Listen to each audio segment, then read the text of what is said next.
Hello students, welcome to the professor Dodiya YouTube channel. और मैं आपके साथ यहाँ पर basic electrical and electronics engineering के बहुत ही मजेदार इंटरेस्टिंग प्रिंसिपल्स, लॉस पर और प्रॉब्लम्स पर बात कर रहा हूँ। और आज हम बात करने वाले हैं एक नई प्रॉब्लम पर, जहां पर हमें एक सर्किट दे रखा है और उस पर हम बेसिक कंसेप्ट और बेसिक लॉज अप्लाई करके एक अननोन रेजिस्टेंस की वैल्यू कैलकुलेट करना है। यहाँ पर मैं ओम्स लॉ की मदद से आपको बताऊंगा कि किस तरह से सर्किट में आप एक अननोन रेजिस्टेंस की वैल्यू कैलकुलेट कर सकते हैं। अगर आप चैनल पर नए हैं तो चैनल को सब्सक्राइब कर लीजिएगा, बेल आइकन को प्रेस करके नोटिफिकेशंस को इनेबल कर दीजिएगा, सो दैट आपको नेक्स्ट फ्यूचर के जो वीडियोस मैं अपलोड करूंगा तो आपको नोटिफिकेशंस मिलता रहेगा। और अगर आपने ओम्स लॉ की क्लास अटेंड नहीं की है तो वीडियो के डिस्क्रिप्शन बॉक्स में उस ओम्स लॉ के वीडियो की लिंक भी आपको मैं दे दूंगा।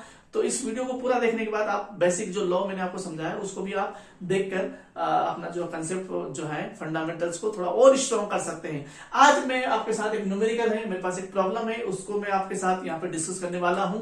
And problem is what is the value of unknown resistance are if the voltage drop across the 4 ohm resistance which is 2 volt. तो बेसिकली मेरे पास एक सर्किट गिवन है जिसमें सभी रेजिस्टेंस की वैल्यू गिवन है, बस मुझे केवल एक रेजिस्टेंस जो अननोन है दैट इज आर, इसकी वैल्यू कैलकुलेट करना है। और बहुत ही आसानी से और बहुत ही सरलता से हम इसको कैलकुलेट करेंगे। एडिशनली मुझे यहाँ पर जो 4 ओम रेजिस्टेंस में जो वोल्टेज ड्रॉप हो रहा है उसकी वैल्यू भी गिवन है। So ultimately I need to calculate the value of this unknown resistance R, और इस आर को मैं कैलकुलेट करके बताऊंगा आपको ओम्स लॉ से।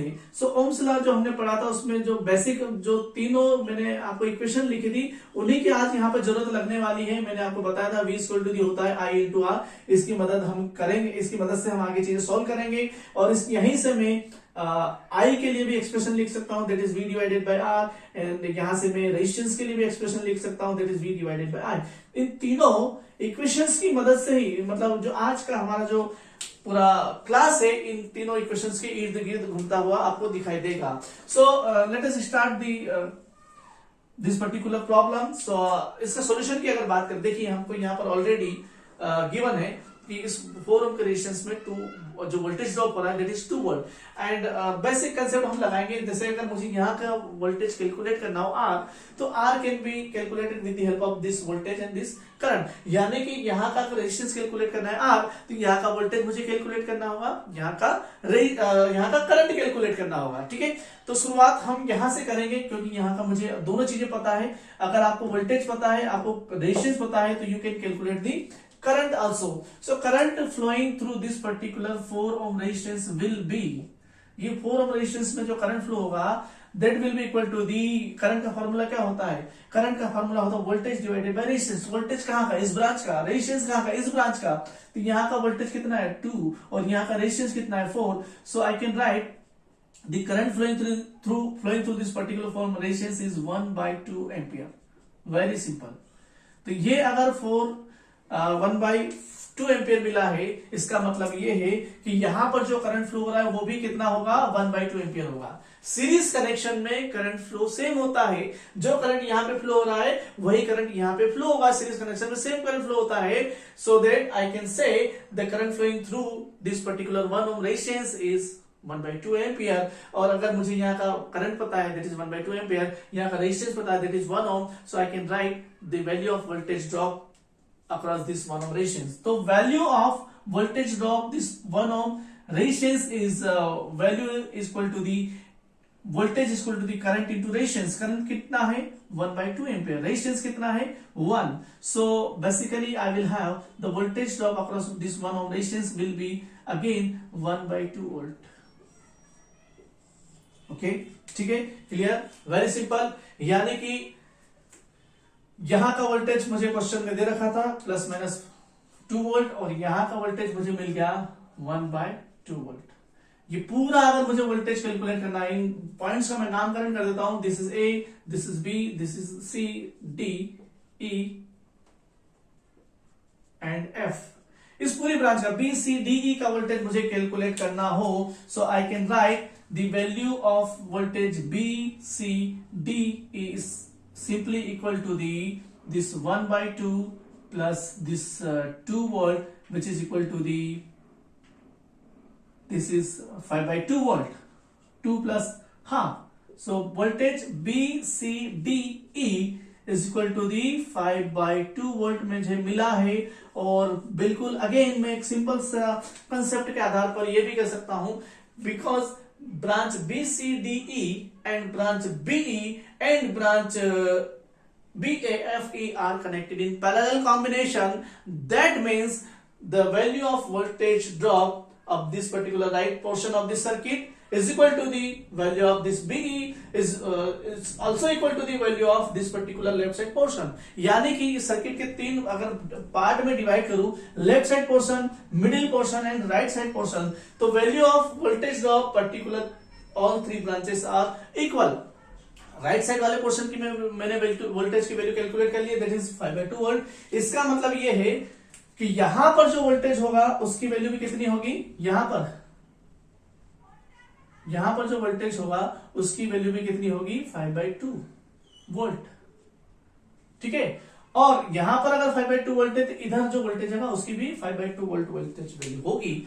अगर ये वोल्टेज है 10 वोल्ट और टोटल वोल्टेज है आपका 5/2, दैट मीन्स यहां का जो वोल्टेज आपको मिलेगा वो मिलेगा आपको 7/2। ठीक है, 10 में से जब 7.5 घटेंगे तभी तो 5/2 मिलेगा। ठीक है, तभी तो आपको 2.5 मिलेगा, यहां पर 2.5 है। ठीक है, तो 10 minus 7.5 I need to write. So यहां का जो वोल्टेज होगा प्लस माइनस ये करंट इस तरह से फ्लो होगा, तो यहां का जो वोल्टेज होगा 10 माइनस टोटल वोल्टेज अगर 5/2 है तो this will be 7.5, that means 15/2 volt.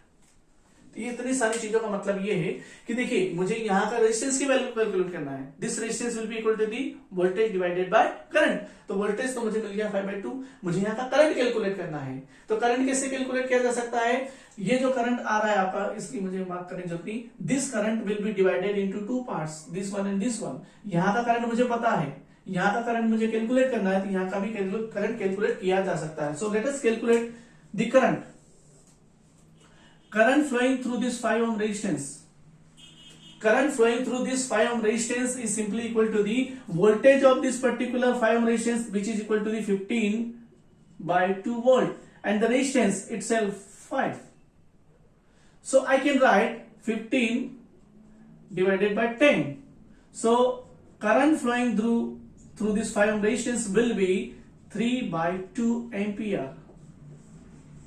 ठीक है, ध्यान दीजिएगा, अगर ये करंट मुझे इधर का 5 ओम ब्रांच का जो करंट है अगर 3/2 एम्पियर है, तो और यहां का जो करंट है वो दैट इज 1 एम्पियर, 1/2 एम्पियर। ये जो मैंने कैलकुलेट किया था ये भी अगेन 1/2 एम्पियर है। ठीक है, मैं लिख लेता हूं ताकि कोई दिक्कत ना हो।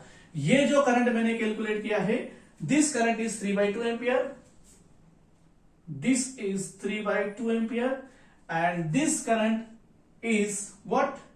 This is 4 ohm current flowing through the 4 ohm resistance, that is 1/2 ampere. So यहां का अगर मुझे करंट लिखना हो, this one current I, so I can write this current, this is the total current.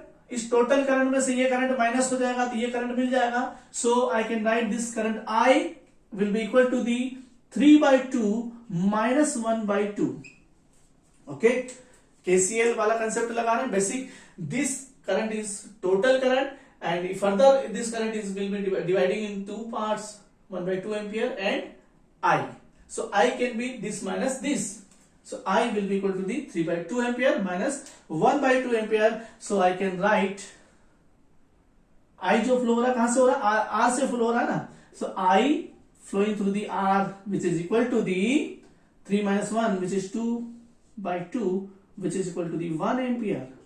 So basically I means current flowing through this particular resistance R will be equal to the 1 ampere. So यहां पे मुझे current भी मिल गया है, that is 1 ampere, and voltage में already calculate कर चुका था, that is again वोल्टेज जो मैंने कैलकुलेट किया था VBE which is equal to the 5/2 volt. मैंने बताया था पैरेलल कनेक्शन में वोल्टेज सेम होता है, इधर का वोल्टेज बराबर ये वोल्टेज बराबर ये वोल्टेज, तो यहां का वोल्टेज VBE कितना है, VBE, या फिर मैं कह सकता हूं voltage drop across the R resistance is equal to the 5/2 volt, and the current flowing through this resistance R is equal to the 1 ampere. So with the help of these two values I can write the value of resistance R, which is V drop across the R, and current flowing through this resistance R. So VR is equal to the 5/2 volt, and I is 1 ampere. So resistance will be equal to the 5/2 ohm. So R will be equal to the 2.5 ohm. तो basically आप देख सकते हैं कि यहाँ पर कोई specific method नहीं थी मेरे पास, कोई स्टेटमेंट नहीं था, कोई थ्योरम नहीं थी, कोई लॉ नहीं था। जो बेसिक हमने पढ़ रखा है, सीरीज पैरेलल कनेक्शन हमने पढ़ रखा है, बेसिक हमने ओम्स लॉ पढ़ रखा है, उसकी मदद से ही मैंने सारी चीजें आपको यहाँ पर कैलकुलेट की है। एक बार हल्का सा रिवीजन कर लेते हैं। हमें यहाँ पर इस रेजिस्टेंस की वैल्यू कैलकुलेट करना थी, एंड रेजिस्टेंस का फार्मूला होता है वोल्टेज डिवाइडेड बाय करंट। यही का वोल्टेज यही डिवाइडेड बाय यही का करंट। सो सबसे पहले मेरा ऑब्जेक्टिव हुआ यहाँ का वोल्टेज कैलकुलेट करना। मैंने यहां से शुरुआत करी, यहाँ का वोल्टेज पता है, यहाँ का रेजिस्टेंस पता है, यहाँ का मैंने करंट निकाला। सीरीज कनेक्शन में करंट सेम होता है, तो मुझे यहाँ का भी करंट मिल गया। इस यहाँ के करंट और यहाँ के रेजिस्टेंस की मदद से मैंने यहाँ का वोल्टेज निकाला। अब दोनों जगह का वोल्टेज मैंने एड अप किया, तो इस पूरे पोर्शन का वोल्टेज मिल गया। फिर पैरेलल वाले कंसेप्ट में हमने देखा कि पैरेलल में करंट वोल्टेज सेम होता है, तो ये वोल्टेज बराबर हमारे पास निकल के आ गया था इस ब्रांच का वोल्टेज। यानी यहाँ पर आगे क्वेश्चन आपका आधा सोल्व हो गया था। यहाँ पर इस आर के अक्रॉस जो वोल्टेज ड्रॉप हो रहा था उसकी वैल्यू हमने कैलकुलेट कर ली थी। अगेन मुझे टोटल वोल्टेज पता था, यहाँ का वोल्टेज पता था, तो मैंने यहाँ का वोल्टेज कैलकुलेट कर लिया, ठीक है, सब्ट्रैक्शन के थ्रू। यहाँ का जो वोल्टेज मिला मुझे, यहाँ का रेजिस्टेंस ऑलरेडी था, तो मैंने यहाँ का करंट भी कैलकुलेट कर लिया। एंड इस करंट की मदद से और इस करंट की मदद से मैंने यहाँ का करंट बिल्कुल इजी वे में कैलकुलेट कर लिया, क्योंकि करंट यहाँ पे डिवाइड हो रहा था। अब यहाँ पर आके मेरे पास करंट भी है, अब यहाँ पर आके मेरे पास वोल्टेज भी है। सो बेसिकली ओम्स लॉ की मदद से R equal to the V divided by I वाला फार्मूला लगा के मैंने यहाँ पे रेजिस्टेंस भी कैलकुलेट कर लिया। So in this simple manner we can calculate the value of this particular resistance. We can solve any circuit with the help of fundamental laws and fundamental principles. I hope कि आपको ये जो problem है आसान लगी होगी, समझ में आई होगी। इसी तरह के वीडियोस के लिए मेरे साथ बने रहिए, और वीडियोस अगर पसंद आ रहे हैं तो लाइक करते रहिए, और कमेंट बॉक्स में मुझे बताते रहिए कि आपको क्लासेस कैसी लग रही है, कौन से टॉपिक्स पे आपको वीडियो चाहिए। अगर आपने ओम्स लॉ वाला वीडियो नहीं देखा है तो आप यहाँ पे क्लिक करके भी उसको चेकआउट कर सकते हैं। मिलते हैं अगली क्लास में, तब तक के लिए धन्यवाद। जय हिंद, नमस्कार।